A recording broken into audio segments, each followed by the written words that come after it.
Fillet कमांडच्या साहाय्याने आपण दोन रेषांमधील कोपरा गोलसर बनवतो. मॉडिफायमध्ये फिलेट कमांड असते, यावर क्लिक करायचे. त्यानंतर रेडियस वर क्लिक केल्यानंतर रेडियस एंटर करायचे.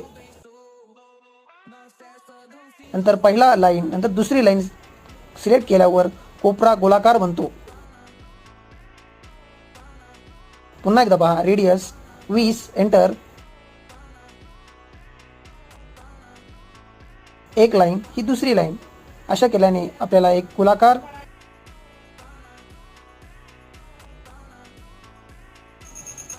फिलेटच्या साहाय्याने ह्या दोन सर्कलला आपण जॉईन करू शकतो. हे बघूया. फिलेट यावर क्लिक करायचे. त्यानंतर रेडियस मी आता 100 टाकतो. एंटर. नंतर हा एक सर्कल, नंतर दुसरा सर्कल सिलेक्ट केल्यावर हा आपल्याला फिलेट मिळतो.